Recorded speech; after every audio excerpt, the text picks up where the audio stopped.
வழிபாடு செய்வதற்கும் குருவர்களும் திருவர்களும் நமக்கு வாய்ப்பை வழங்கி இருக்கின்றது. அந்த வகையில் குருவர்களையும் திருவருளையும் மனம் ஒளி மெய்களால் வணங்கி அடியேனை சென்னீரில் ஆற்றுப்படுத்திய ஆசிரியர் பெருமக்களின் திருவடிகளையும் அருட்குருநாதர் ஐயா அவர்களின் திருவடிகளை மனம் ஒளி மெய்களால் வணங்கி இந்த ஞான சிந்தனையை சிந்திக்க எழுந்தருளி இருக்கக்கூடிய அத்தனை அன்பர் பெருமக்களின் திருவடி தாமரைகளுக்கும் பணிவான வணக்கங்களை உரித்தாக்கி இன்றைய சிந்தனையை நாம் சிந்திக்க முற்படலாம். அன்பர்களே, நாம் சென்ற வகுப்புல திருமூலர் அருளி இருக்கக்கூடிய இந்த நூலில் ஆகம சிறப்பு என்கிற பகுதியில் 59வது பாடல் வரை நாம் நிறைவு செய்திருந்தோம். இன்றைக்கு 60வது பாடல் சிந்தனை தொடர்கிறது. ஆகமங்கள் இந்த பூமிக்கு எவ்வாறு வந்தன அப்படின்னு காட்டுகின்ற வகையில்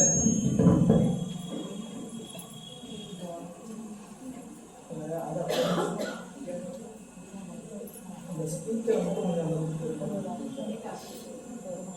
இந்த சவுண்ட் ஸ்பீக்கர் நேருக்கு நேராக ரிசீவ் ஆகும்.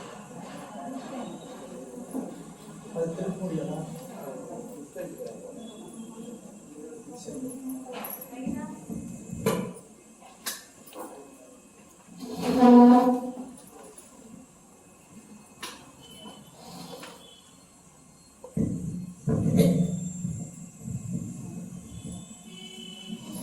நண்பர்களே, இன்றைய சிந்தனை 60வது பாடலிலிருந்து தொடர்கின்றது. திருச்சிற்றம்பலம். அண்ணல் அருளால் அருளும் இவ்வாகமம் விண்ணில் அமரர் அவர் அமரர் தமக்கும் விளங்கரிது எண்ணில் 70 கோடி 100 ஆயிரம் எண்ணிலும் நீர்மேல் எடுத்ததுவாகுமே. இறைவன் தன்னுடைய திருவருள் காரணமாக அருளி இருக்கக்கூடிய ஆகமங்கள் எண்ணிக்கையில்லாமல் இருக்கு. அதை நாம் இந்த மண்ணு மேல் இருக்கக்கூடியவெல்லாம் அறிவது என்பது மிக அரியது.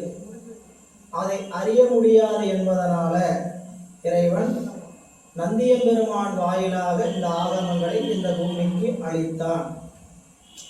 இறைவன் அருளி இருக்கக்கூடிய ஆகமங்கள் எண்ணிக்கை இல்லாது இருக்கிறது.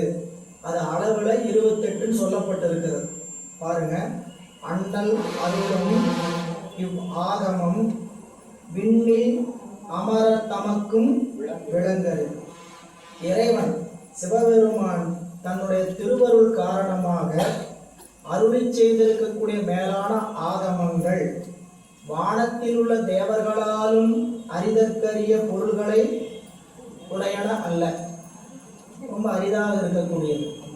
அதனால் சாமி என்ன பண்ணாருன்னா, எண்ணில் 70 கோடி 100 ஆயிரம், அதெல்லாம் 70 கோடின்னு சொன்னா இங்க அளவிறந்து கிடக்குதுன்னு சொல்றார்.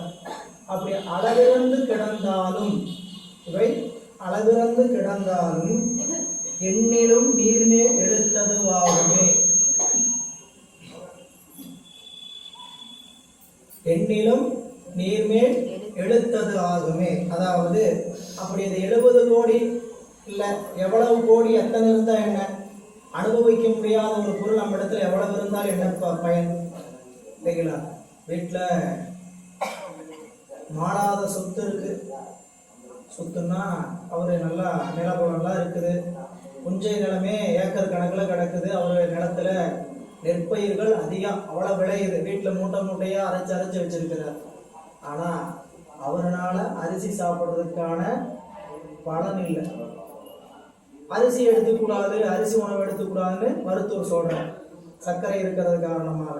அதுபோல ஆகமங்கள் எவ்வளவு இருந்தாலும் என்ன பயன்? அது தேவர்களாலும் அறிய முடியாது, யாராலும் அறிய முடியாது என்பதனால ஒரு பயனும் கிடையாது. அதாவது சேக்கிழார் பெருமான் பெரிய புராணத்தை சொல்ல தொடங்கும் போதே உலகெல்லாம் உணர்ந்து ஓதற்கு அறியவன் அவன் யாரா மனதாலும் வாக்காலும் ஓதுவதற்கு அறியவன். அதனால என்ன, நம்மளுக்கு என்னங்க பயன்? ஒரு பயனும் கிடையாது. அப்ப என்ன அப்படின்னு கேட்டீங்கன்னா, அவன் அப்படி இருந்தாலும் உயிர்களுக்கு அருள் செய்வதற்காக இறங்கி வருகிறாங்கிறது அடுத்த 3 வரி. முதல் வரி உலகெல்லாம் உணர்ந்து ஓதற்கு அரியவன்ட்டார். உலகெல்லாம் உணர்தல் மனத்தின் தொழில், ஓதுதல் வாக்கின் தொழில். இந்த 2 நாளும் இறைவனால் உணர முடியாது. அப்படின்னா நாங்களே கிளம்பலாமானா இல்லை இல்லை. அவன் நீர்மலி வேணியன், அலையில் சோதியன், அம்பலத்து ஆடுவான், மலர்ச்சிலம்படி வாழ்த்தி. அவன் உலகெல்லாம் உணர்ந்து ஓதுதுக்கு அறிவுங்கிறது அவருடைய சிறப்பு நிலைங்க. ஆனா நமக்கு அவன் எப்படி இறங்கி வரான்? நிலவுலாவிய நீர்மலி வேணின்னு சொல்லக்கூடிய உருவ வடிவிலும், அலையில் சோதியன்கிற அருவ வடிவிலும், அம்பலத்து ஆடுவான்கிற உருவ வடிவிலும் இறங்கி வருகிறார். அப்படிப்பட்டவனை நாம் மலர்ச்சிலம்படி வாழ்த்தி வணங்க வேண்டும் என்று குறிப்பால சொல்லுவார். இங்க இந்த பாட்டுல இறைவன் தன்னுடைய திருவருள் காரணமாக அருளி இருக்கக்கூடிய மேலான ஆகமங்கள் யாவராலும் அறிவதற்கு அரிய பொருளுடையன ஆயினும் அவை அளவிறந்து இருந்தாலும் உயிர்களுக்கு பயன்படுதல் அரிது என்று கருதி சாமி என்ன பண்ணார்களா, அந்த எழுத்துக்களை எல்லாம் எண்ணி பார்த்தால் இந்த உலகத்தில் இருக்கக்கூடிய வெள்ளங்களை எல்லாம் விரிந்து இருக்கும். எதுக்கு இதை சொல்றாங்க? அடுத்த பாட்டை விட சொல்றார். அதாவது சிவபெருமான் அந்த ஆகமங்களை எல்லாம் நேராகவும் பிறர் வாயிலாகவும் பலருக்கும் விளக்கி இருக்கின்றான் என்பதுதான் இந்த குறிப்பு. அவன் அருளி இருக்கக்கூடிய ஆகமங்களை அவன் சொல்லாம விடலை. ஆகமம் என்கின்றது என்னன்னு கேட்டா, நாம் அறிந்து நடக்க வேண்டிய நெறிமுறைக்கு பேரு ஆகமம். அது உலகத்துல பறந்து விரிந்து கிடந்தாலும் இறைவன் நாம் உணரும் பொருட்டு தான் என்ன செய்திருக்கிறான், பிறருக்கு உணர்த்த வேண்டும் என்பதற்காக இந்த ஆகமங்களை எல்லாம் அங்க மேல சொல்ற சிவபெருமான் அவற்றை நேராகவும் பிறர் வாயிலாகவும், யார் நேராக பெற்றாங்க யார் பிறர் வாயிலாக பெற்றாங்கன்னு அடுத்த வரிசையா சொல்ல போறேன். இந்த பாடலுடைய கருத்து என்னன்னு பார்த்தீங்கன்னா, சிவபெருமான் அருளி இருக்கக்கூடிய ஆகமங்கள் எண்ணில. ஆகமம் என்றால் என்னங்க? அவனை அறிகின்ற அடைகின்ற நெறி. இறைவனை அறிகின்ற நெறி, அவனை அடைகின்ற நெறிக்கு பேரு ஆகமம். அந்த ஆகமம் பலவாக எண்ணிக்கை இல்லாமல் இருந்தாலும் அவற்றையெல்லாம் எண்ணம் புகுந்தா வெள்ளம் அளவில்லாம போற மாதிரி போனாலும் இறைவன் அவற்றை நமக்கு கொடுத்ததனுடைய நோக்கம் நாம் எல்லாம் அவனை அறிந்து அடைய வேண்டும் என்பதற்காகவே. அதனால அதை எப்படி கொடுத்திருக்கிறான்? சிவபெருமானை நேராக வந்து சொல்ற ஆகமங்கள் உண்டு. சிவபெருமான் பிறர் வாயிலாக அந்த ஆகமத்தை சொன்னதும் உண்டு. யாருக்கு நேராக சொன்னாரு, யாரு பிறர் வாயிலாக சொன்னாங்கன்னு பிடித்து அடுத்து சொல்ல போறேன். பரனாய் பராபரம் காட்டி, பரனாய் பராபரம் காட்டி உலகில் தரனாய் சிவதன்மம் தானே சொல் காலத்து அரணாய் அமரர்கள் அர்ச்சிக்கும் நந்தி புறனாகி ஆகமம் ஓங்கி நின்றானே. இந்த ஆகமங்கள் நில உலகத்துக்கு எப்படி வந்துச்சு? நீ அடுத்த செய்தி. ஆகமங்கள் எண்ணிக்கை இல்லாமல் இருந்தது. அந்த ஆகமத்தை இறைவன் நமக்காக உலகத்தில் கொடுத்திருக்கிறான். அதை கொடுத்ததனுடைய நோக்கம் அவனை அறியவும் அவனை அடையவும். அதை அப்படிப்பட்ட ஆகமத்தை இறைவன் நேராகவும் கொடுத்தான், பிறர் வாயிலாகவும் கொடுத்தான். அது எப்படி நில உலகத்துக்கு வந்தது என்பது 61வது பாடல் கருத்துங்க. எப்படி வந்ததுன்னு சொல்ற. பரனாய் பராபரம் காட்டி. இங்க பரனாய் பராபரம் காட்டினா இறைவன் மேலாக இருக்கக்கூடிய அவனுடைய சொரூப உருவம். கொஞ்சம் இந்த இடத்துல நீங்க தத்துவங்களை பற்றி சிறிதளவு தெரிந்து கொள்ளணும். தத்துவங்கள் தோன்றுகின்ற போது சுத்த தத்துவம் என்று சொல்லக்கூடிய தத்துவத்துல நாதம், விந்து, சதாசிவம், மகேஸ்வரம், சுத்த வித்தை. இது எதுக்காக அப்படின்னா, உயிர்களுக்கு இறைவன் அருளை செய்ய வேண்டும் என்பதற்காக, அவன் தொழில் செய்வதற்காக இறங்கிய இடம் சுத்த தத்துவம். மீண்டும் நினைவுபடுத்துறோம் பாருங்க. இறைவன் எல்லாவற்றையும் கடந்து நிற்கிறான். அப்படி அவன் கடந்து நிற்கின்ற இறைவன் நமக்கு உயிர்களுக்கு அருள் செய்வதற்காக அவன் தொழில் செய்ய வேண்டி இருக்குது. அப்படி தொழில் செய்வதற்காக அவன் இறங்கி நின்ற உலகத்துக்கு பேரு சுத்த உலகம், சுத்த தத்துவம். அந்த சுத்த தத்துவத்தில் என்னென்ன தத்துவம்லாம் இருக்குன்னா, நாதம், விந்து, சதாசிவம், மகேஸ்வரம், சுத்த வித்தை. இது 5 என்னன்னு கேட்டீங்கன்னா இறைவனுடைய வேறு வேறு நிலைகள். அவ்வளவுதான். நாதம்னா என்ன அப்படின்னா, இறைவன் ஞான வடிவாகவே இருக்கின்ற இடத்துக்கு பேரு நாதம். விந்து சக்தின்னா என்னன்னு கேட்டீங்கன்னா இறைவன் சக்திமயமாகவே இருக்கின்ற இடத்துக்கு பெயர் விந்து. புரியலா? சதாசிவம்னா என்னன்னு கேட்டீங்கன்னா இறைவன் ஞானமும் சக்தியும் சமமாய் நின்ற இடத்துக்கு பேரு சதாசிவம். மகேஸ்வரம்னா என்னன்னா இறைவனுடைய செயல் மிகுந்து அறிவு குறைந்திருந்தா அந்த இடத்துக்கு பெயர் மகேஸ்வரம். சுத்த வித்தைனா என்னன்னு கேட்டீங்கன்னா இறைவனுடைய ஞானம் மிகுந்து செயல் குறைந்திருந்தா அந்த இடத்துக்கு பெயர் சுத்த. ரொம்ப எளிமையா புரிஞ்சுக்கலாம். இந்த இறைவன் தன்னுடைய சொரூப நிலையிலிருந்து கீழே இறங்குறான். அப்படி அவன் இறங்க வேண்டிய அவசியம் என்ன? நாம் எல்லாம் அவனை அறிந்து கூட அடைய வேண்டும் என்பதற்காக இறைவன் தொழில் செய்ய வேண்டியிருக்குது. அப்படி இறைவன் தொழில் செய்ய இடங்கிய இடம் சுத்த தத்துவம். அந்த சுத்த தத்துவத்தில் என்னென்னலாம் இருக்குதுங்க? நாதம், விந்து, சதாசிவம், மகேஸ்வரம், சுத்த வித்தை. இது என்னங்க 5 அப்படின்னு அந்த கேள்விக்கு விட தெரியும்னா, நாதம்னா இறைவன் ஞானமாகவே அப்படின்னா அறிவாகவே இருக்கின்ற இடம் நாதம். அவன் கிரியை செயலாகவே இருக்கின்ற இடம் விந்து. நாதம்னு சொல்லுவாங்க, சிவம்னு சொல்லுவாங்க, விந்துன்னு சொல்லுவாங்க, சக்தின்னு சொல்லுவாங்க. நாதம்னாலும் சிவம்னாலும் ஒண்ணுதான், விந்துனாலும் சக்தினாலும் ஒண்ணுதான். இப்ப அந்த 5 தத்துவத்துல நாதமாக இருக்கிற இடத்துல இறைவன் எப்படி இருப்பார்? அறிவு. இப்ப நாம புரிஞ்சுக்கிற மாதிரி வச்சுக்கணும்னா, ஒரு நிறுவனத்துல முதலாளி, ஒரு முதலாளி அவர் 5 வேலை செய்யணும். சரிங்களா? 5 வேலை செய்யற இடத்துல ஒரு இடம் என்னன்னு கேட்டீங்கன்னா அவர் அலுவலகத்தில் உட்கார்ந்து இருக்கிற இடம் நாதம். அங்க உட்காந்து என்ன பண்ணுவார்? எப்படி வேலை நடக்கணும் யோசிப்பார். அவர் அறிவு மட்டும் யோசிக்கும். அடுத்தது யோசிச்சவர் என்ன பண்ணுவார்? செயல்ல போய் இறங்குவார். அறிவை யோசிச்சதை எக்ஸிக்யூட் செயல்படுத்துற இடத்துக்கு பேரு கிரியை. தொழிற்சாலைக்குள்ள போவார். அங்க போய் என்ன பண்ணிட்டு இருப்பான்னு கேட்டீங்கன்னா வேலை மட்டுமே செஞ்சுட்டு, ஏற்கனவே யோசிச்சு வச்ச வேலைய என்ன பண்ணிட்டு இருப்பாரு? வேலை மட்டுமே செய்துட்டு இருப்பார். முதல் நாதம் அறிவு மட்டுமே தொழிற்படும், விந்து செயல் மட்டுமே தொழிற்படும். 3வது சொல்லக்கூடிய சதாசிவம்ங்கிற இடத்துல இறைவன் தொழிலும் செய்வாரு, அறிவையும் ஞானத்தையும் அறிவாலும் இருப்பார். சமமா இருக்கும். ஞானமும் சக்தியும் எப்படி இருக்குங்க? சமமா இருக்கு. இது எப்படி வச்சுக்கிறான்னு கேட்டீங்கன்னா தொழிற்சாலையில போனாரு, வேலையை பார்த்தாரு. அந்த வேலையினால் வந்த பொருளை எப்படி நாம அனுப்புறது அப்படிங்கிறதுக்கு என்ன பண்ணணும்? டெஸ்பேச் பண்ணணும், சப்ளை பண்ணணும். என்ன பண்ணணுங்க? அதை அறிவும் யோசிக்கணும், யாராருக்கு அனுப்பணும், எப்படி எப்படி அனுப்பணும், யாராருக்கு அனுப்பணும், எப்படி எப்படி அனுப்பணும் யோசிக்கிறது உங்க உதாரணத்துக்காக சொல்றேன். இதெல்லாம் எந்த நூல்லையும் நம்ம போய் பார்க்க முடியாது. புரிஞ்சுக்கிறதுக்காக என்ன சொல்லணும்னு கேட்டீங்கன்னா அவர் என்ன பண்றாருங்க? அறிவையும் செயலையும் சரிசமமா யோசிக்கிறார். 3வது என்ன, 4வது என்ன கேட்டீங்கன்னா மகேஸ்வரம். அப்போ எப்படி அனுப்பலாம், யாராருக்கு அனுப்பலாம்னு அறிவிலால யோசிச்சு செயல்படுத்த போனாரு பாருங்க.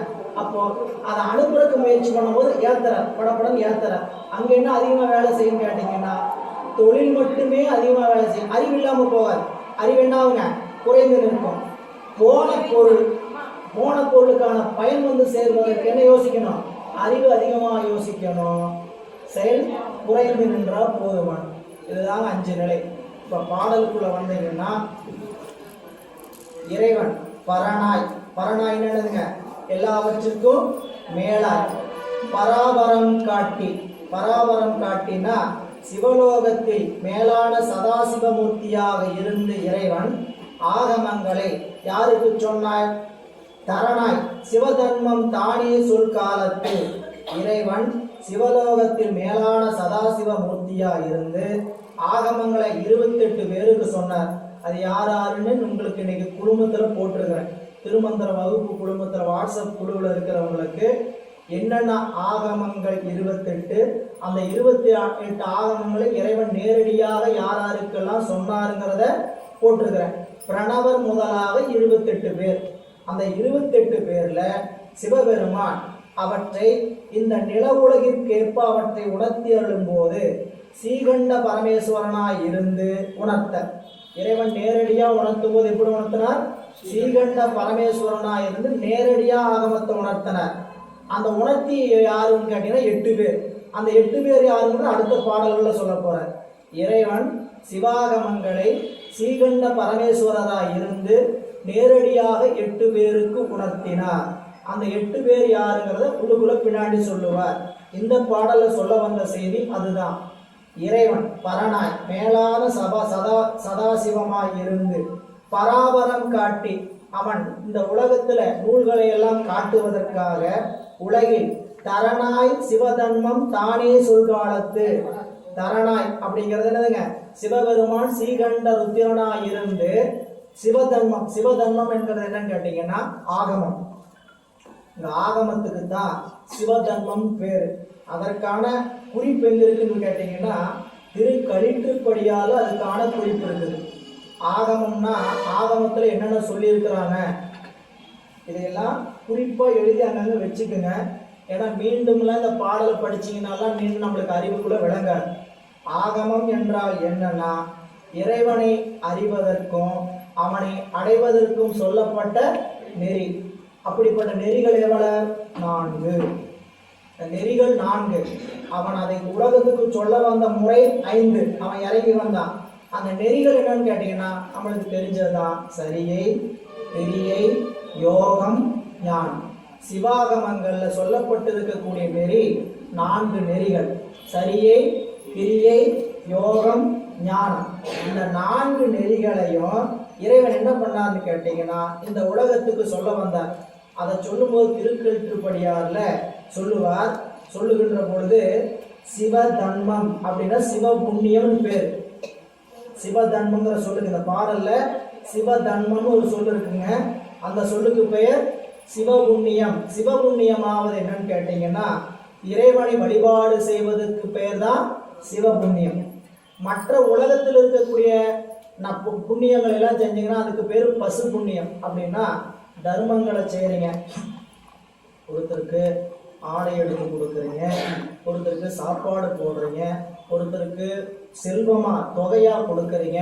இப்படி நம்ம இடத்தில் இருக்கக்கூடிய பொருள்களை பிறருக்கு நன்மை கருதி கொடுத்தோம்னா என்ன கருதி கொடுப்போம்? நன்மை கருதி தான் கொடுப்போம். என்ன நன்மை கருதி?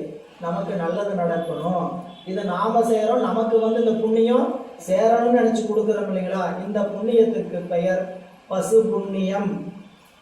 இந்த பசு புண்ணியத்தை செய்வதனால் நமக்கு என்ன கிடைக்குன்னு கேட்டீங்கன்னா மீண்டும் பிறப்புக்கு வரும்.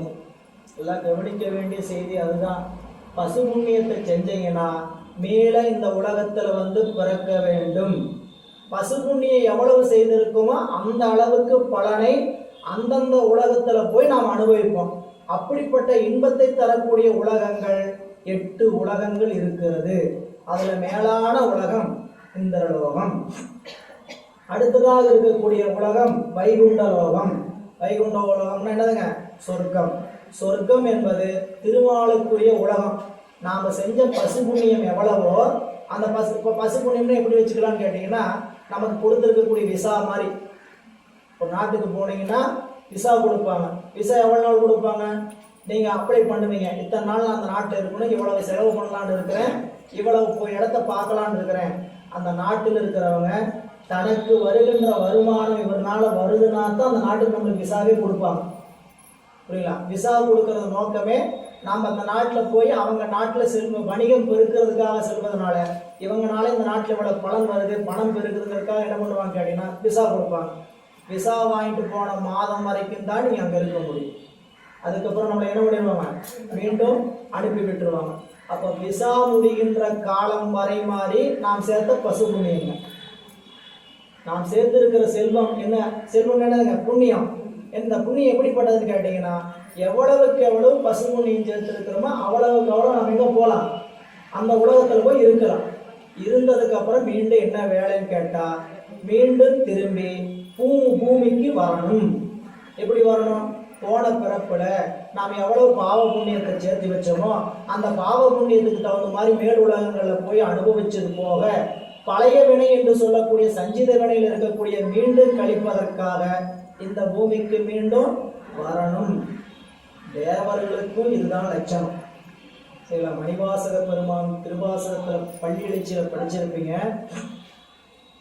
புவனியில் போய் பிறவாமையில் நாள் போக்குகின்றோம் அவமே இந்த பூமி சிவனுய கொள்கின்றவார் என்று திருப்பெருந்துறை உரைவாய் திருமாலாம்.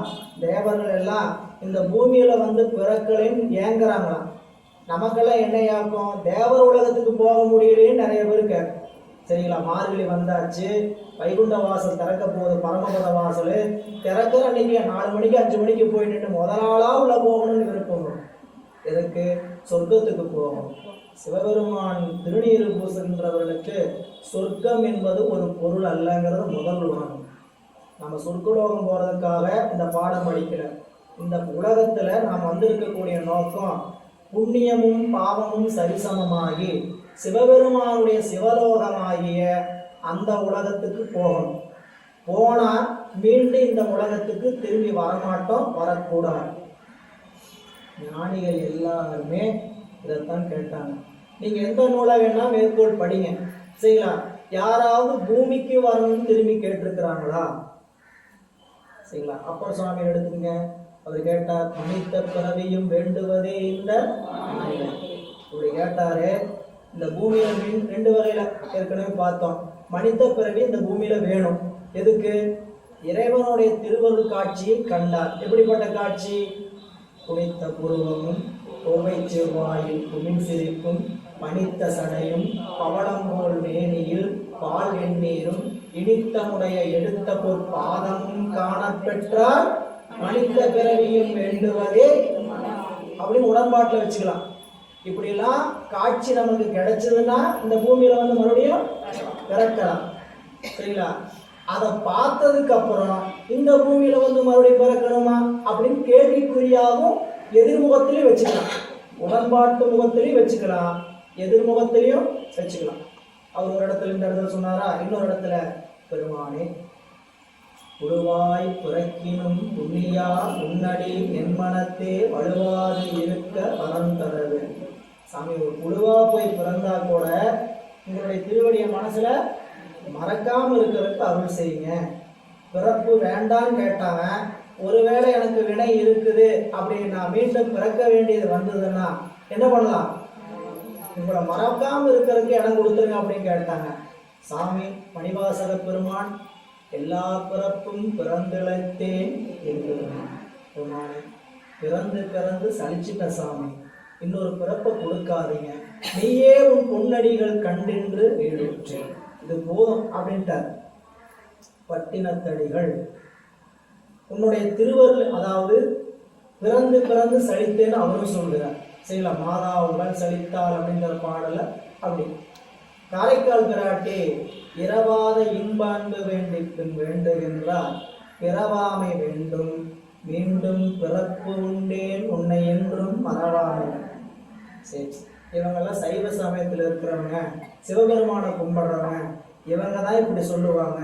உலகத்துல வேற யாராவது பிறப்பில்லைங்கிறது பொதுவான ஆளுன்னு சொல்லியிருக்கிறாங்களா அப்படின்னு கேட்டீங்கன்னா, திருக்குறள்ல வள்ளுவர் பிறப்பென்னும் பேதைமை நீங்க சிறப்பென்னும் செம்பொருள் காண்பது அறிவு. பிறப்புங்கிற முட்டாள்தனம் போகணுமா? பிறப்புங்கிற பேதமை நீங்க என்ன பண்ணணும்? சிறப்பென்னும் செம்பொருள் காண்பது அறிவு. அறிவுடையவங்க என்ன பண்ணுவாங்க கேட்டீங்கன்னா, பிறப்புங்கிற பேதமை நீங்கிறதுக்காக சிறப்பாகிய செம்பொருளாகிய இறைவனை வழிபாடு செய்வது அறிவாக காலம் வரைந்த உடம்பு சாமி தெம்பா கொடுத்திருக்கிறார். எல்லாருக்குமே என்ன வச்சிருக்காரு? நரை, திரை, மூப்பு, சாக்காடுங்கிற எல்லாத்தையும் வரிசையா வைக்கிறார். அவங்க கண்ம பலனுக்கு தகுந்த மாதிரி காலம் கொஞ்சம் முன்ன பின்ன ஆகுது, அவ்வளவுதான். யாருக்கும் வராதுன்னு சொல்ல முடியுமா? 70 ஆனாலும் பாருங்க, அவர் தலைமுடி கருப்பாவே இருக்குன்னு யாருக்காவது சொல்ல முடியுமா? பாருங்க, 80 கண் நல்லா பார்த்துக்கிட்டு இருக்கிறான்னு சொல்ல முடியுமா? சொல்ல முடியும்.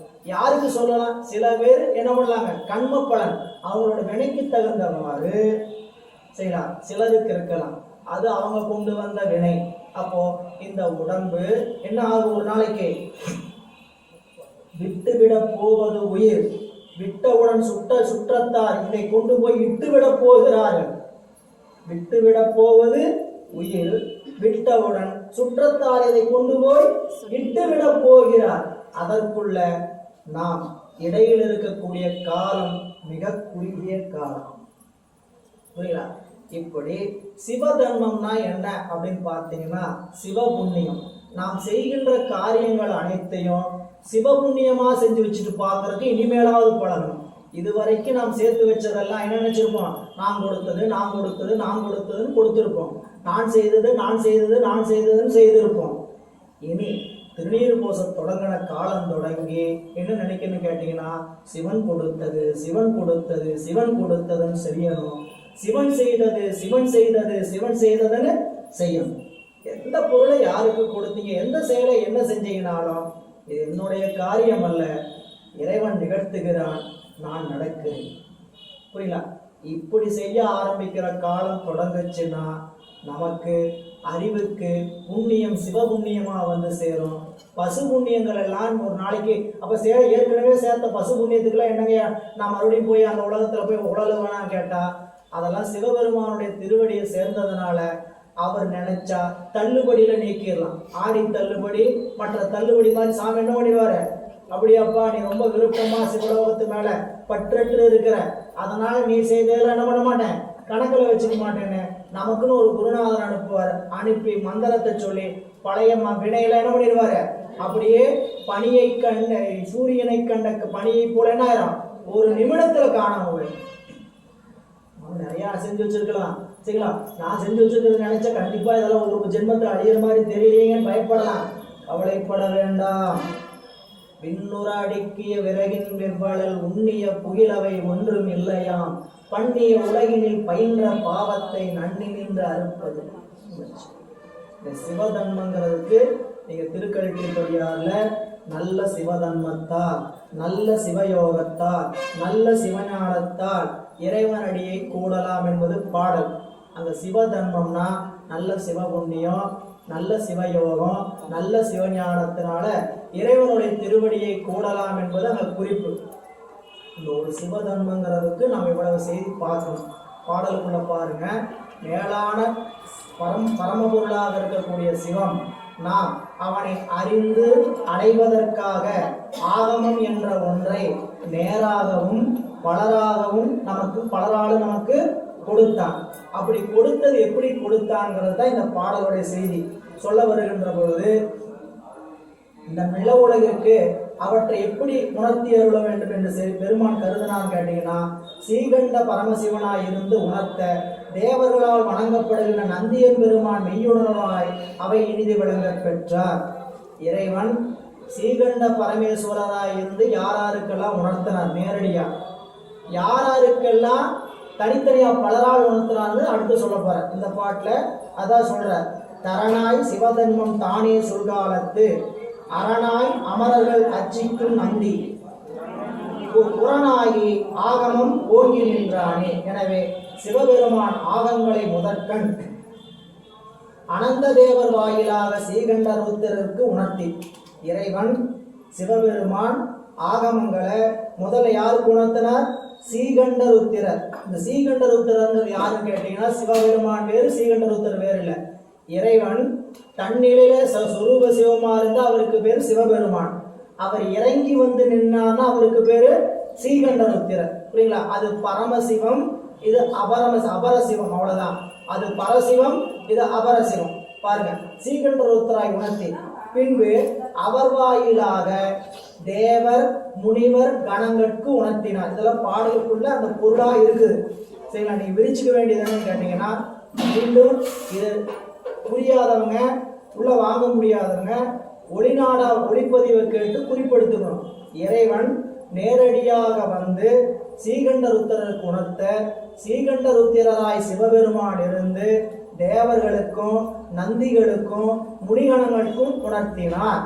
அந்த தேவர் யார், நந்தி யார், முனிகணங்கள் அடுத்த பாட சொல்ல போறார். பாருங்க 62. சிவமாம் பரத்தினில் சக்தி சதாசிவம் உவமா மகேஸ்வரர் உருத்திர தேவர் தவமால் பிரம்மேசர் தம்மில் தாம் பெற்று நவ ஆகமம் எங்கள் நந்தி பெற்றானே. இந்த 61வது பாடல்ல இந்த 4 பாதம்னு சொன்னோம் இல்லைங்களா? ஆகம்னா என்ன? சரியை கிரியை யோகம் ஞானம் என்ற 4 பாதமா இருக்குது. மீண்டும் மீண்டும் சொல்றதுக்கு காரணம் மனதுக்குள்ள பதியணுங்கிறது தான். ஆகமத்தை இறைவன் ஏன் கொடுத்தாரு? நாம் இறைவனை அறிவதற்கும் அடைவதற்கும். அந்த அடைவதற்கும் அறிவதற்கும் கொடுத்த அந்த ஆகமத்துல என்ன சொல்லப்பட்டிருக்கு அப்படின்னு 4 பாதம் சொல்லப்பட்டிருக்கு. என்னென்ன பாதம்? சரியை, கிரியை, யோகம், ஞானம். சரிங்க, இந்த சரியைனா என்ன, கிரியைனா என்ன, யோகம்னா என்ன, ஞானம்னா என்ன அப்படின்னு சுருக்கமா தெரிஞ்சுக்கணும்னா, சரியைனா திருக்கோயில்ல இறைவனுக்கு தொண்டு செஞ்சீங்கன்னா அதுக்கு பேர் சரியை. அதே வழிபாட்டை வீட்டில் இறைவனை வச்சு செஞ்சீங்கன்னா கிரியை. அதே வழிபாட்டை அறிவுக்கு உள்ளுக்குள்ள வச்சு செஞ்சீங்கன்னா, அதாவது மனசுக்குள்ள தியானமா வச்சு செஞ்சீங்கன்னா யோகம். அதையே எந்நேரமும் சிந்திச்சுட்டு இருந்தீங்கன்னா எங்கேயும் பார்த்தீங்கன்னா ஞானம். ரொம்ப எளிமையா சொல்லணும், சுருக்கமா சொல்லணும், இவ்வளவுதான். சரியைன்னா என்னதுங்க? உடம்பால் செய்யப்படுவதற்கு பெயர் சரியை. கிரியைனா வீட்டுல உடம்பாலையும் மனசாலையும் செஞ்சீங்கன்னா அதுக்கு பேரு கிரியை. வீட்டுல கிரியையால் மனதாலும் யோகத்தாலும் செஞ்சீங்கன்னா, உள்ளுக்குள்ள பூஜையா மனசுக்குள்ள செஞ்சீங்கன்னா அதுக்கு பேரு யோகம். எங்கும் சிவம் எதிலும் சிவன் பார்த்தீங்கன்னா அதுக்கு பேரு சரிங்களா?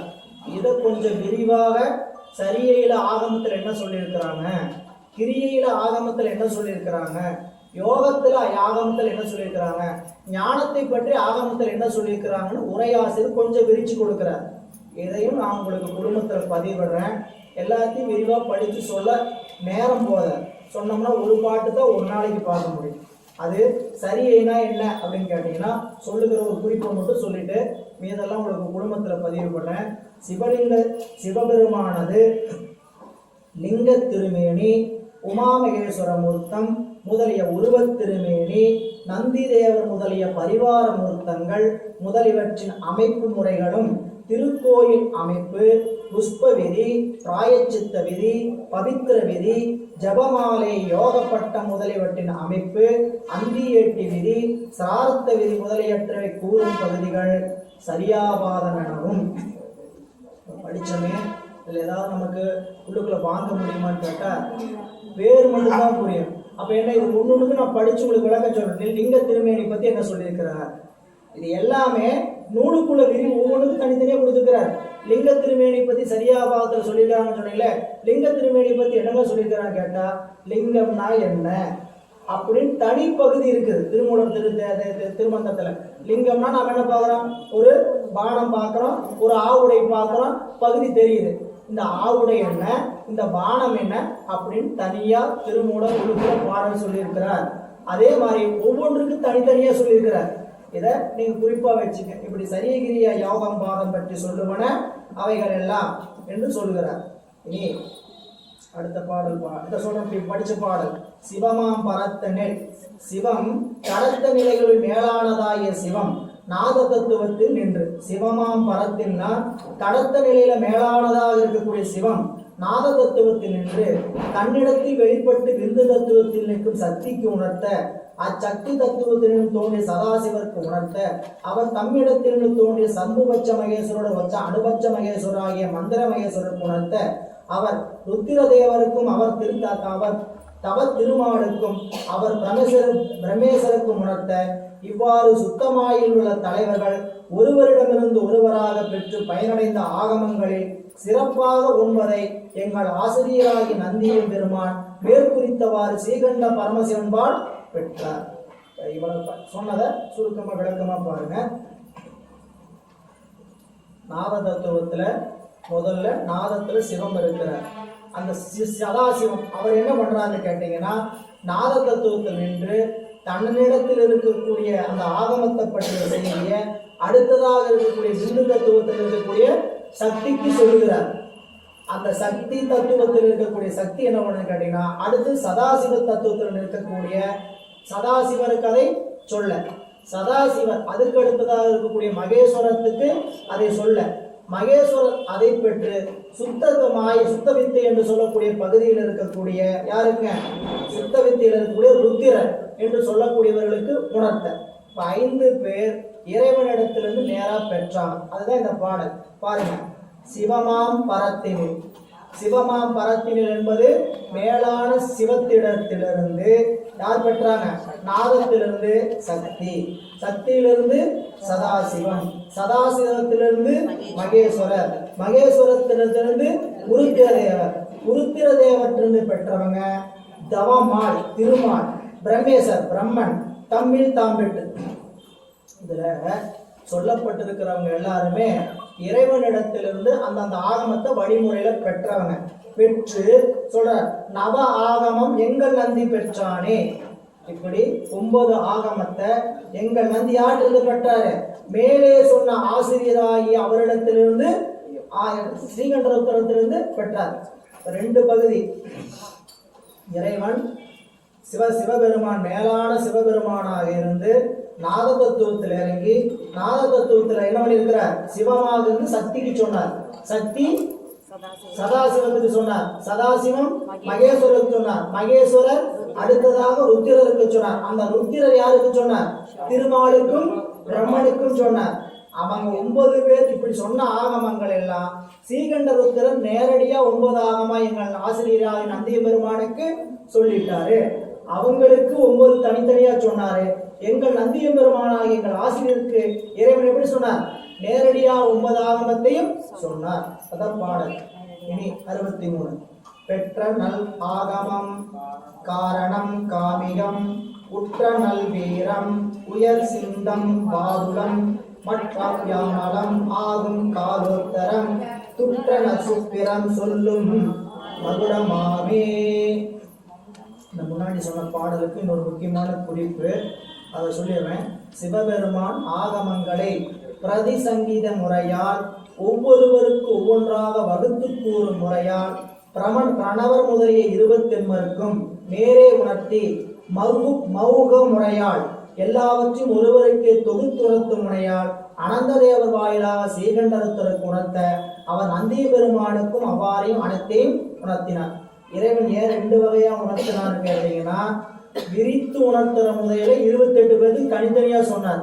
தொகுத்து உணர்த்துற முறையில நந்திய பெருமானுக்கு ஸ்ரீகண்டர் வாயிலாக தொகுத்து சொன்னார் அப்படின்னு ஒரு குறிப்பை சொல்றார். இனி இந்த பாட்டுல 63வது பாடல சொல்ல வர கருத்து என்னன்னு கேட்டீங்கன்னா, அந்த 9 ஆகமங்கள் என்னென்ன? ஆகமங்கள் 28 ஆகமத்துக்கு பேர் உங்களுக்கு கொடுத்தாச்சு. நந்திய பெருமானுக்கு இறைவன் சொன்ன ஆகமங்கள் 28 அல்ல, 9 ஆகமம் தான். அப்போ 9 ஆகமத்திலேயே 28 ஆகமத்துடைய கருத்தையும் தொகுத்து சொல்லிட்டார். அதைத்தான் இந்த பாடல்ல அந்த ஆகமங்களுக்கு பேர் என்ன அப்படின்னா, பெற்ற நல் ஆகமம் காரணம். இதெல்லாம் 9 ஆகமம் எழுதிங்க. 1 காரணம், 2 காமிகம், 3 வீரம், 4 சிந்தியம், 5 பாதுளம், 6 வியாமலம், 7 காலோத்திரம், 8 சுப்ரவேதம், 9 மகுடம். பாடல்லையே இருக்குது. பாடல் வழியா பாருங்க. முதல் வரியில 2 சொல்லியிருக்கிறார், காரணம் காமி. அதுக்கு மேல அப்படியே நீங்க எழுதணும். குறிப்பு எழுதும்போது அதுக்கு மேல என்ன எழுதுங்க? 1 2 எண் போடணும்.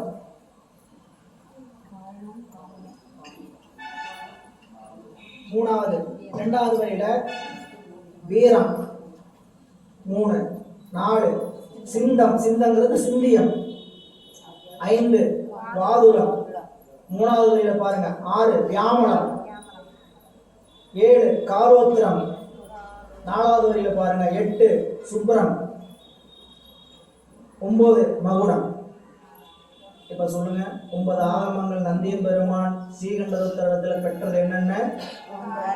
காரணம், காமிகம், வீரம், சிந்தியம், பாதுளம், சுப்ரவேதம், மகுடம் என்பன. இதுல ஒரே ஒரு சின்ன குறிப்பு, 6 7 சொல்லப்படக்கூடிய வியாமலமும் காலோத்தரமும் ஆகமத்துக்குள்ள வேறு சைவ ஆகமம் அன்று அப்படின்னு வேற காரணம் சொல்றவங்களும் இருக்கிறாங்க. அவ்வளவு தெரிஞ்சுக்க. நம்ம ஆராய்ச்சிக்குள்ள எப்பயுமே போறதில்ல. நம்ம அறிவுக்கு புரிஞ்சுக்கிறதுக்காக செய்திகளை தெரிந்து வச்சுக்கிட்டா போதும். ஆராய்ச்சிக்குரியவங்க அதை பார்த்து கொள்ளணும். இனி 64வது பாடல். அண்ணல் அருளால் அருளும் சிவாகமம் எண்ணிலி கோடி தொகுத்திடும் ஆயினும் அண்ணல் அறிந்த அறிவு அறியாவிடில் எண்ணிலி கோடியும் நீர்மேல் எடுத்து. நண்பர்கள் தயவு ஒன்று உங்களுடைய அலைபேசியை அமைதிப்படுத்துங்க. இடையில ஒழிக்காத மாதிரி தெரியலனா அடுத்தவங்க கொடுத்து அதை செய்து கொள்ளுமாறு அன்போடு வேண்டுகிறோம். இப்போ இந்த ஆகமத்தில இறைவன் ஏன் கொடுத்தாருங்கிறதுக்கான ஒரு குறிப்பு 64வது பாடல அண்ணல் அருளால் அருளும் சிவா சிவபெருமான் தனது திருவருள் காரணமாக அருள் செய்தி ஆகமங்கள் எண்ணிலி கோடி தொகுத்திடினாயினும் அவை அளவின்றி இருப்பினும் அவற்றால் சொல்லப்பட்ட பொருள் மக்கள் அறிய மாட்டாமையின் இறைவன் என்ன செய்யறாங்களா அனைத்தும் அவர்களுக்கு பயனில்லாது போய்விடும். அதனாலதான் ஆகமங்களை எல்லாம் இவங்களுக்கு குறைச்சார் இறைவன். சிவாகமங்களை உங்களுக்கு சொன்ன காரணம் என்ன அப்படின்னு கேட்டா அவற்றையெல்லாம் அனைவரும் அறிய வேண்டியதான் என்று சொல்லிட்டார். இப்ப நீங்க புரிஞ்சுக்கணும்னா நூல்களை ஏன் இறைவன் கொடுத்தார், இறைவன் நூல்களை கொடுத்ததுக்கான காரணம் என்ன புரிஞ்சுக்கிறதுக்காக யாரும் தவறா நினைச்சுக்க வேண்டாம். திருவள்ளுவர் திருக்குறள் ஒன்று செஞ்சிருக்கிறார். நமக்கு எல்லாருக்குமே 1330 குறள் இருக்குன்னு தெரியும். 3 பகுதிகளாக அறத்துப்பால் பொருட்பால் இன்பத்துப்பாலா இருக்குதுன்னு தெரியும். இதை தாண்டி திருக்குறள் எதுக்காக நாயனார் செய்தார், திருவள்ளுவர் நாயனார் திருக்குறளை எதுக்காக செய்தார் நாங்கள் யாராவது அறிந்து வச்சிருக்கிறோமா? பள்ளிக்கூடத்துல படிச்ச குறள், பேருந்துல படிச்ச குறள், இதை தாண்டி திருக்குறள் எத்தனை குறள் நம்மளுக்கு தெரியும். யாரும் தவறா எண்ணக்கூடாது. 1330 குறளை அவர் ஏன் கொடுத்தார்? நேரம் போல உட்கார்ந்து எழுதிக்கிட்டாரா? வருகின்ற சந்ததிகள் இந்த நூலை படித்து இதன் வாயிலாக அறிவு மேம்பட்டு நல்ல நெறியில ஒழுக வேண்டுங்கிறதுக்காகத்தானே கொடுத்துருப்பார். அவர் செய்யறது கடைக்கு வெளியே போறோம், வரிசையா கடை வீதி இருக்குது. கடை வீதியில பல கடையில பல வகையான பொருளா இருக்குது. ஒரே மாதிரி பொருள் விற்கக்கூடிய கடைகளும் பலவாக இருக்கு. தேங்காய், வாழைப்பழம், வெத்தலைப்பாக்கு, இந்த கடையை மட்டும் எடுத்தா இங்க ஒரு 4 கடை இருக்கும். இந்த கடையை அவங்க ஏன் திறந்து எடுத்து வச்சிருக்கிறாங்க? நாமெல்லாம் போய் வாங்குவோம். அப்படித்தானே இந்த கடை திறந்து வச்சிருக்கிறாங்க. நாமெல்லாம் யாருமே வாங்குற மாதிரி வியாபாரம் இல்லைன்னா 4 கடை உருவாகலாம். ஒரு கடை 2 கடைக்கு மேல இருக்காது. தெருவுக்கு தெரு 10 டீ கடை இருக்குது. ஏன் இருக்குது? குடிக்கிறவங்க இருக்கிறாங்க, திறந்து வச்சிருக்கிறாங்க. ஆள் இல்லாம டீ கடை திறந்து வச்சு சும்மா ஆத்திட்டு இருப்பாரு அவரு? கண்டிப்பா ஆத்திட மாட்டார். அப்ப கண்டிப்பா நூல் செய்தது யாருக்காக தான் செய்திருப்பார்? நமக்காக தான் செஞ்சிருப்பார். வருகின்ற சந்ததிகள் இதையெல்லாம் படித்து நல்ல முறையா அறிவு மேம்பட்டு என்ன ஆகட்டும், வாழ்க்கையில துன்பம் இல்லாம இருக்கட்டும், மீண்டும் இந்த பிறப்பு இல்லாம இருக்கிறதுக்காக தான் 1330 குறள் எதுக்காக தனித்தனியா செஞ்சிருக்கிறா நம்ம உணர வேணும் இல்லைங்களா? ஆனா நமக்கு தெரிஞ்ச பொருள் எவ்வளவு இருக்குது? நீங்க போய் வீட்டுல இன்னைக்கு எண்ணுங்க, எனக்கு எத்தனை பொருள் தெரியும் அப்படின்ட்டு. திரைப்படத்தை சொல்லும்போது நகைச்சுவை எனக்கு வேற வேற பொருளை பேச தெரியும் பேசிடக்கூடாது. எனக்கு எத்தனை பொருள் தெரியும் அப்படின்ட்டு பள்ளிக்கூடத்துல படிச்சதுனால மனசு நின்னது செய்யலாம், பேருந்துல படிச்சதுனால மனசு. இதை தாண்டி நம்ம அறிவுக்குள்ள இல்லை செய்யலாம். திருக்குறள் அவ்வளவு அருமையான நூலை அவர் செய்த காரணம் மனித இனம் மேம்பட வேண்டும் என்ற பெரிய ஒரு அருள் காரணம், கருணை காரணமா. அப்ப அது போலதான் ஒவ்வொரு ஞானிகளும் இந்த நூலை கொடுத்துட்டு போனதுக்கான காரணம் என்னவா இருக்குன்னு கேட்டீங்கன்னா, நாம் எல்லாம் அறிந்து உய்ய வேண்டும் என்பதற்காகத்தான். அப்படி இல்லைன்னா இந்த நூலினால் பயன் ஏதும் கிடையாது. ஆனா நாம் எத்தனை பேர் இந்த நூல் வழியாக நின்று இறைவனை அறிகிறோம்? இறைவனை அறியறது அடுத்த பட்சங்க. உலக வாழ்க்கையை எப்படி ஒழுங்குமுறையோட வாழ வேண்டும் யாராவது தெரிஞ்சு வச்சிருக்கிறோமா? நமக்கான ஒழுக்கங்கள் என்னென்னலாம் தெரிஞ்சு வச்சிருக்கிறோமா? என்னென்ன உடைமை நம்மகிட்ட இருக்கணும்? உடைமைன்னா நம்மளுடைய சொத்து. நம்மகிட்ட வீடு இருக்கணுங்க ஐயா, ஒரு 10 நகை இருக்கணுங்க ஐயா, இதெல்லாம் நம்மளுடைய சொத்து. பீரோல ஒரு 10-100 புடவை இருக்கணுங்க ஐயா, சட்டை ஒரு 10-20 சட்டை இருக்கணுங்க ஐயா, புது சட்டை. இதுதான் நம்மளோட உடைமையா? வள்ளுவர் 10 உடைமை காட்டுறார். முதல் போய் அதை தேர்ந்தெடுங்க. நமக்கு இருக்க வேண்டிய உடைமை என்ன? அன்புடைமை, அருளுடைமை, பொறை உடைமை, ஊக்கமுடைமை, ஆழ்வினை உடைமை, இப்படின்னு 10 உடைமை காட்டுற. நம்மகிட்ட இருக்க வேண்டிய சொத்து அன்பு இருக்கணும், அன்புங்கிற சொத்து இருக்கணும், அருளுங்கிற சொத்து இருக்கணும், ஊக்கம்ங்கிற சொத்து இருக்கணும், பொறுமைங்கிற சொத்து இருக்கணும். இதெல்லாம் சொத்துன்னு சொல்லி அந்த அதிகாரத்துக்கு மட்டும்தான் உடைமையும் கொடுத்துட்டு போயிருக்கிறார். புரியல? தினந்தோறும் இதை 10 உடைமையை எழுதி வச்சுக்கிட்டு வாழ்நாள்ல இந்த சொத்துக்களோட நான் தினசரி வாழ்வேன் அப்படின்னு வாழ்ந்தோம்னாவே, அந்த நெறிய கடைபிடிச்சோம்னாவே நாம் வாழ்க்கையில பண்பட்டவர்களாக மாறிடும். நீங்க திருநீர் பூச வேண்டாம், புத்திரா கணிய வேண்டாம், பூசை பண்ண, அதெல்லாம் அடுத்த கட்டம். சரிங்களா? பண்புள்ள மனிதனாக முதல் மாறணுமா 10 உடைமைகளை என்ன பண்ணணும்? எழுதி இந்த உடைமைகள் எல்லாம் குறித்து நாம் என்ன பண்ணணும்? படிக்கணும். அவ்வளவு அருமுறையாக நமக்கு தொகுத்து கொடுத்துட்டு போயிருக்கிறார். சரி, இங்க வந்துடுவோம். அப்படி அவங்களாம் கொடுக்கலைன்னா இந்த நூலெல்லாம் என்ன இருக்கும்? பயனில்லாமல் போயிருக்கும். அவங்க கொடுத்த காரணம் ஏங்க, அவ்வளவு ஆகமும் இருக்குது, அதையெல்லாம் எங்ககிட்ட வந்து சொல்லி நாங்க என்ன பண்ண போறோம் அப்படின்னு கேட்டா, அதை கொண்டு நாம் பயனடைய வேண்டும் என்ற பெரும் கருணையோடு அவர் பெருமான் அந்த நூலை செய்திருக்கிறார். திருக்குறள்ல வேற சொல்லல, ஆகமத்துல வேற சொல்லல, எல்லாம் ஒண்ணுதான் சொல்லுது. நுணுகி படிக்கணும். சரிங்களா? ஆகமத்துல வேற சொல்லியிருக்கிறாங்க, திருக்குறள்ல வேற சொல்லியிருக்கிறாங்கன்னு படிச்சோம்னா நம்மளுடைய அறிவு சரியா புரிஞ்சுக்கலன்னு அவ்வளவுதான் அர்த்தம். எல்லா நூல்கள்லையும் சொல்லப்பட்ட செய்தி ஒன்றேதான் என்பதை பவையார் அருமையா சொல்றார். நம்மளுக்கு மூவர் தமிழும் முது மொழியும் தேவர் குறளும் திருவாசகமும் நான்மறை முடிவும் திருமூலர் சொல்லும் ஒரு சொல் என்று உணர். தேவாரத்துல சொன்னது வேற, திருவாசகத்துல சொன்னது வேற, திருக்குறள் சொன்னது வேற, ஆகமத்துல சொன்னது வேற நினைக்காதீங்க. எல்லாமே ஒரு செய்தி தான் சொல்லியிருக்கிறாங்க. அது நம்ம எல்லா நூலையும் படிக்கலாமா? அடுத்தது அத்தனை நூலையும் படிக்கணுமா? அத்தனை நூலையும் படிக்க வேண்டியது உங்க வேலை இல்லை, ஆசிரியருடைய வேலை. நாம் ஏதாவது ஒரு நூல் எடுத்து திருவாசகமா, திருவாசகத்துக்குள்ள சொல்லப்பட்ட செய்தி என்ன சொல்லியிருக்கிறாங்க, என்ன படிக்கணும், என்ன தெரிஞ்சுக்கணும், இப்படி ஏதாவது ஒரு நூலை எடுத்து என்ன பண்ணு கேட்கணும். திருக்குறளா, நாடும் 10 குறள், தினமும் 20 குறள். இப்போ இங்கே வாரத்துக்கு ஒரு முறை நீங்கள் என்ன பண்ணலாம்? 1330 குறளையும் படிச்சிடலாம். 1330 குறளையும் வாரம் ஒரு முறை நீங்கள் ஓதலாம். நாங்கள் அப்படி தினந்தோறும் ஓதலாம். ஒரு 20 நிமிஷம் தான், ஒரு தினமும் 5 நிமிஷத்துலேருந்து 20 நிமிஷம் என்ன பண்ணுறோம்? 20 அதிகாரம் 5 நிமிஷத்துல சும்மா படிக்கிறது. எதுக்குங்க படிக்கணும்? இப்படி குறள்ல சொல்லிக்கிறான்னு படிச்சுக்கிட்டு இருந்தீங்கன்னாவே நாள்தோறும் இப்படி குறள்ல படிக்கும் போதே இப்படிலாம் திருவள்ளுவர் சொல்லியிருக்கிறாங்கன்னு எங்கேயாவது அறிவுக்குள்ள போய் நாம் ஒளிஞ்சிருக்கும். கண்டிப்பா நீங்க எடுத்து படிச்சீங்கன்னா 200 குறளாவது உங்களுக்கு தெரியும். ஆனா எத்தனை பேர் இந்த 200 குறள் நமக்கு தெரியும் அறிஞ்சு வச்சிருக்கோம்? தெரிஞ்சு வச்சிருக்கோமா? கண்டிப்பா நாங்க 200 குறள் தெரிஞ்சு வச்சிருக்கோம். 1330ல பின்னாடி இருக்கிற பகுதி தான் பெரும்பாலும் எல்லாத்துக்கும் தெரியாது. ஆனால் நம்ம நூல்கள்ல முன்னாடி இருக்கக்கூடிய அறத்தை பற்றிய செய்தி முழுமையாக சொல்லப்பட்டிருக்கிறது. இல்ல, அப்படி நம்ம வாழ்ந்திருக்கக்கூடிய தமிழினம். எனவே இங்க நமக்கு சொல்லப்பட்டிருக்கக்கூடிய நூலினுடைய பெருமை என்னன்னு கேட்டீங்கன்னா, இறைவனை அறிவதற்கும் அறிந்தால் மட்டும் போதாது, அடைவதற்கும் துணை செய்வன நூல்கள். அதற்காகத்தான் இறைவன் கொடுத்திருக்கிறார். அந்த பாடல் சொல்கிறார். ஒரு 5 நிமிடம் இடைவெளி.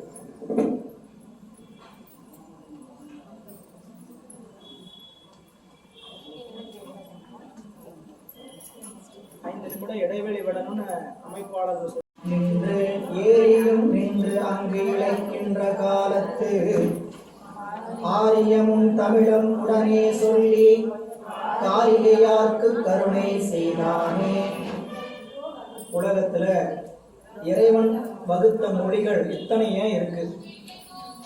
இறைவன் ஆரியத்திலும் தமிழிலும் ஏன் இந்த ஆகமத்தை சொன்னான்? ஆரியன் கண்டாய், தமிழன் கண்டாய். இறைவன் 2 மொழியும் இறைவன் கொடுத்துதான். ஆரியம் பெருசா தமிழ் பெருசா அந்த வேறுபாடெல்லாம் சண்டைக்கு உகந்ததல்ல.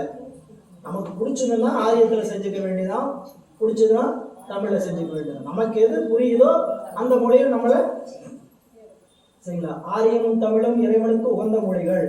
அதனால இந்த பாடல்ல என்ன சொல்றாருன்னு பார்த்தீங்கன்னா, உலகம் உய்யவே 2 மொழிகளையும் இறைவன் கொடுத்திருக்கிறார்.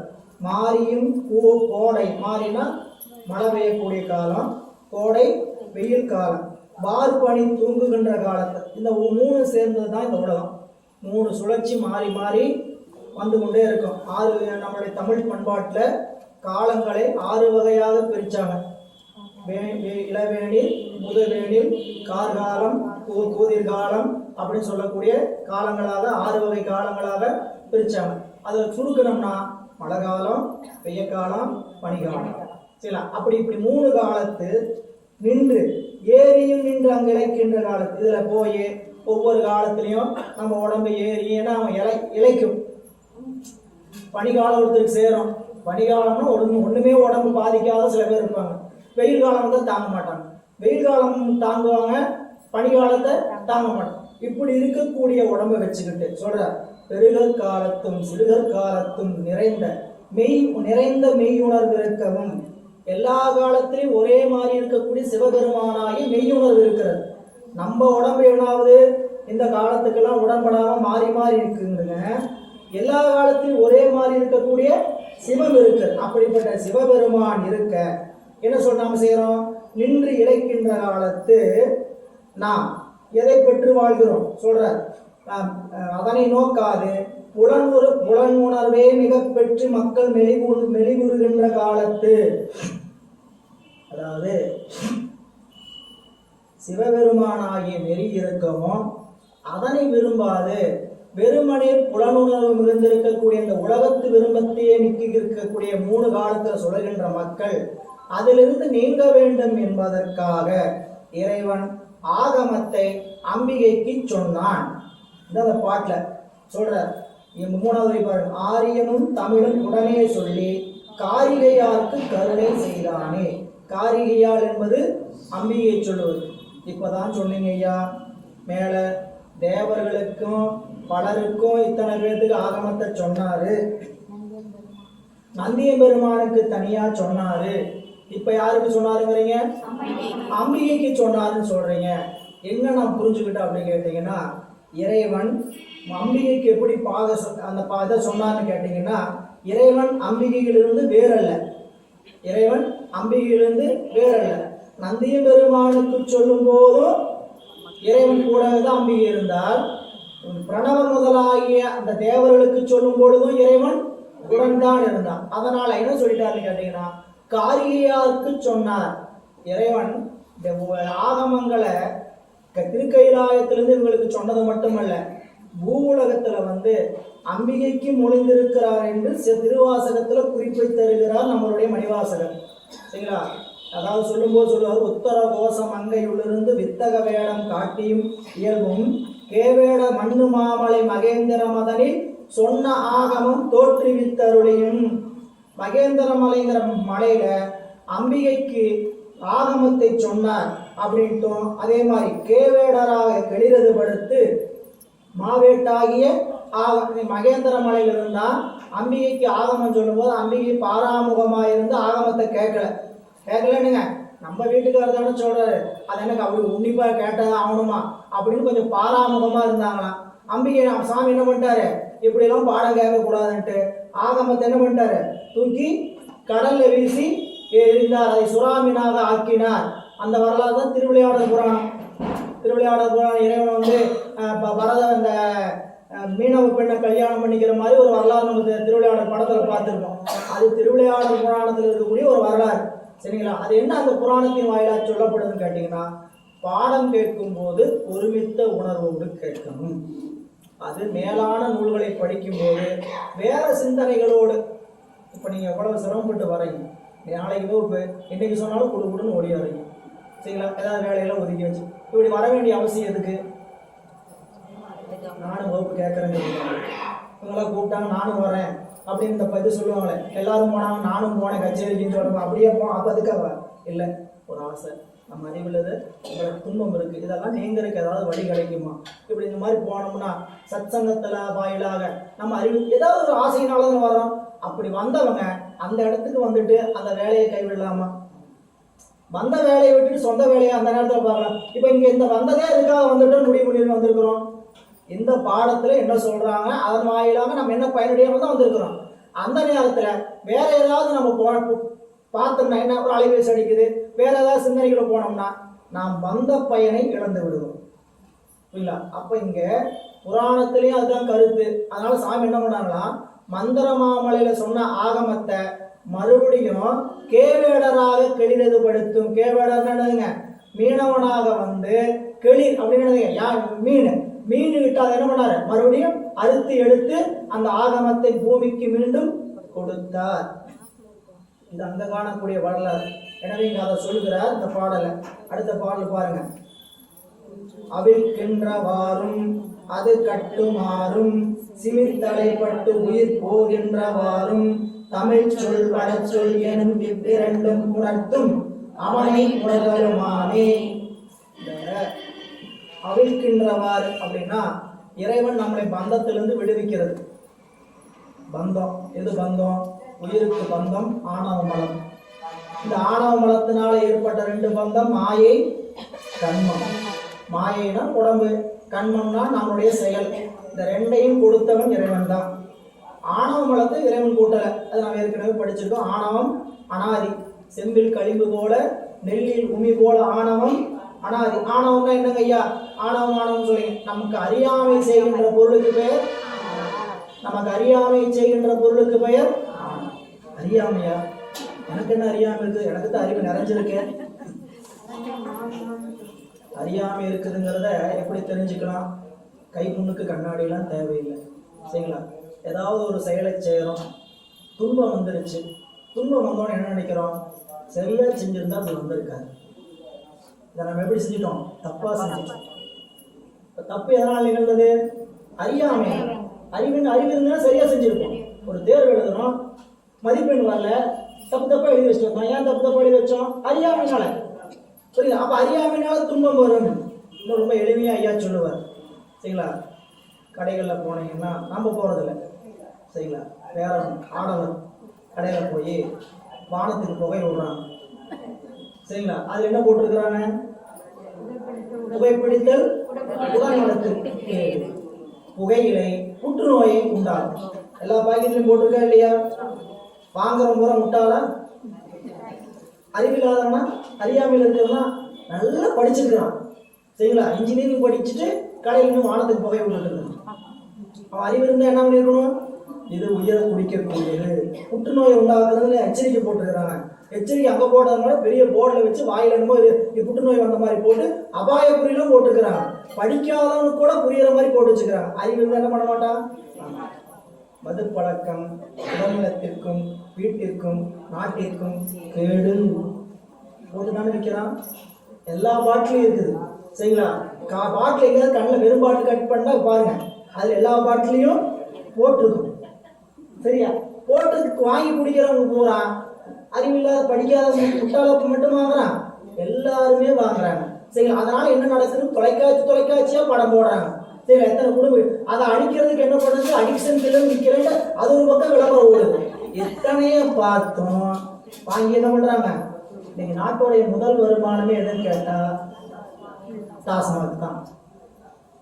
நாட்டினுடைய முக்கிய வருமானமே டாஸ்மாக் தான். இப்ப யோசிச்சு பாருங்க, நமக்கு அறியாம இருக்கா இல்லையா? நமக்கு நான் குடிக்கிறேன்னு கேட்கக்கூடாது, நான் நல்லா குடிச்சுட்டா இருக்க மாட்டேன்.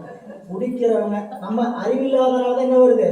துன்பம் வருதுன்னு. அறியாமை இருக்கிறதுனாலதான் துன்பம். அந்த அறியாமை செய்யக்கூடிய பொருள் ஆணவ மலங்க, சரி? அது எப்ப இருந்தது? எப்ப வந்துச்சு? வரல, நம்மளோடயே இருக்குது. எப்படி நம்மளோடயே இருக்குது? செம்புல எப்படி களிம்பு கூடயே இருக்கும். செம்புல களிம்பு வந்துச்சா போச்சா? வரவும் வராது, போகவும் இருந்துகிட்டே இருக்கும். அப்பப்போ பல பழம் போட்டு புளியை போட்டு தேய்ச்சிங்கன்னா களிம்பு இல்லாமல் இருக்கும். புளி மாறி பூஜை, சரிங்களா? புளி மாறி பூஜை செஞ்சுக்கிட்டே இருந்தோம்னா அறிவில் அறியாமையாகி ஆணவ மலம் பற்றாது, சரிங்களா? விட்டையில என்ன ஆயிரும்? பட்டிக்கும், நெல்லு குமி போல. அப்போ ஆணவ மலம் என்பது நமக்கு அனாதி பந்தம். இடையில வந்த பந்தம் மாயை கண்மம். அதுக்கு அனாதி பந்தம் பேரு, இதுக்கு இடையில் வந்த பந்தம் என்று பெயர். இந்த பந்தத்தை செஞ்சவன் யாரு? இந்த கட்டை போட்டு விட்டவர் யாரு? சிவபெருமான் தான். நமக்கு உடம்பு கொடுத்ததும் வினையில அனுபவிக்க வச்சது இந்த கூட்டினவர் யாரு? சிவபெருமான் தான். நீங்க எதுக்கு புராணம் படிச்சோம்? பெரிய புராணத்துல எம்பிராட்டி பறவையார பார்க்கிறார். திருவாரூர்ல சுந்தரமூர்த்தி நாயனர் வந்தாரு, கோயில வழிபாடு செஞ்சாரு. வழிபாடு செஞ்சுட்டு அன்றைய நாள் பறவை பிராட்டியை பார்க்கிறார். பார்த்த உடனே சாமிகிட்ட வரிசையா விண்ணப்பம் வைக்கிறார். சாமி, உங்களுடைய திருவடி எப்படிப்பட்டது தெரியுமா? பந்தத்தையும் நீங்க தான் செய்யறீங்க, வீடு பேட்டையும் நீங்க தான் செய்யறீங்க. இவளை நீங்க ஏன் பார்க்க வச்சீங்க? இவளை பார்க்க வச்சது எதுக்காக? எனக்கு திருமணம் செய்து வைக்கிறதுக்காக. பந்தத்தை செய்பவரும் நீங்க தான், அதிலிருந்து விடுவிப்பவரும் நீங்க. இப்ப இறைவன் உடம்புல ரொம்ப எளிமையா சொல்லணும்னா யாரு கட்டு போட்டாங்களோ அவங்க தான் அவுக்கணும். போட்டு விட்டவர் யாருங்க? இறைவன். அவர் தான் இந்த முடிச்ச சரியா அவுக்கணும். அப்போ அந்த அதை தான் இந்த பாட்டுல சொல்றாரு பாருங்க. அவிழ்க்கின்றவார், அவிழ்க்கின்றதுனா பந்தம், பந்தத்தை கட்ட அவிழ்க்கிறது. கூட்டு அது கட்டுமாறு, அதை கட்டி விட்டவர் யாரு? அவரே தான். இது ரெண்டையும் ஏன் செஞ்சாரு அப்படிங்கிறது அடுத்த வரி. சிமித்தலைப்பட்டு உயிர் போகின்றவாறும், சிமித்தலைப்பட்டு உயிர் போகிறவாறும் அப்படின்னு கேட்டீங்கன்னா அந்த உயிர் என்ன ஆகுன்னு கேட்டீங்கன்னா நிமிட நேரத்துல போயிடும். ஏதாவது நிலைக்குமா? சிமிழ்த்தலைனா கண் நினைக்கிற நேரத்தில் இந்த உயிரை போயிடும். அதுதான் நெருநாள் உணர்வுவன் இன்றில்லை என்னும் பெருமை உடைத்தி உலகு. சரிங்களா? நேற்று நாத்து நல்லா தாங்க பேசிட்டு. இந்த உலகத்துக்கு என்ன இயற்கை, என்ன ஆச்சரியம் அப்படின்னு கேட்டா யாருக்காவது உறுதி பத்திரம் எழுதி கொடுக்கப்பட்டிருக்குதா? கன்ஃபார்ம் உங்களுக்கு 99 அப்படின்னு யாருக்காவது எழுதி போட்டிருக்குதா? சரிங்களா? ஒன்றும் பண்ண முடியாது. நீங்கள் ஒரு சொத்தை வாங்குறாங்க, சமூக சொத்தை அனுபவிக்கிறவங்க என்ன பண்ணுவாங்கன்னு கேட்டீங்கன்னா 99 ஆண்டுகள் அனுபவிப்பது. 99 ஆண்டு அனுபவிச்சுட்டாங்க யாரு? அந்த நிலத்துக்கு சொந்தக்காரன். இப்படிதான் அந்த பத்திரம் எழுதியிருப்பாங்க. 99 ஆண்டு அவர் வாழ முடியுமா? சரிங்களா? சிமித்தலைப்பட்டு போகும், கண்ணிமைக்கும் நேரத்தில் உடம்பை விட்டு போகும். இந்த ஒன்றை யார் ஒருவர் ஆணித்தரமாக ஆழமாக அறிந்து உணர்கிறோமோ அவர்கள் யாரிடத்திலும் போட்டி, பொறாமை, கோபம் போன்றவையெல்லாம் கொள்ளவே மாட்டோம். சரிங்களா? நம்ம போட்டிக்கும் பொறாமைக்கும் இதெல்லாம் இடம் இல்லை. சரிங்களா? நீங்க போட்டி பண்ணி பொறாமை பண்ணி கோவப்பட்டு எத்தனை வருஷம் வாழ்ந்துட முடியும்? அவங்ககிட்ட ஜெயிச்சிட்டீங்க. கோவப்பட்டு பொறாமப்பட்டு போட்டி போட்டு அவங்ககிட்ட ஜெயிச்சிட்டீங்க. அந்த இடத்த வாங்கிட்டீங்க. எதுவாக வேணா இருக்கட்டும், நமக்குரியதை விட்டு கொடுக்க சொல்லலை. நமக்குரியது தான். ஆனா எக்காரணத்தை கொண்டு வேற ஒருவருடைய பொருளுக்காக ஆசைப்பட்டு அதுக்காக போட்டி போட்டு பொறாமப்பட்டு கோவப்பட்டு அதனால ஆகக்கூடியது ஒன்றும் கிடையாது. இதனால நம்ம என்ன நினைக்கணும்? என்னய்யா, நீங்க 4 பேர்கிட்ட கோவப்படுற நேரம் 4 பேர்கிட்ட அன்பா பழகினீங்கன்னா 4 பேர் உங்களுக்கு ஒரு துன்பம்னா வந்து நிற்பாங்க. நான் மனசு நல்லவையா, அவனுக்கு போய் நான் இப்படி வருது அப்படி வந்து நிற்பாங்க. நாம கோவப்பட்டு பொறாமப்பட்டு போய் உலகத்துல வாழ்ந்து இருந்தோம்னா அவன் அப்படித்தான் அனுபவிப்பான், நான் அனுபவிக்கிட்டோம் அப்படின்ட்டு. அதனாலதான் நமக்கு சொல்லும் பொழுதே சொன்னார். நமக்கு அது இதுல சொல்லும்போது சொல்லுவார்,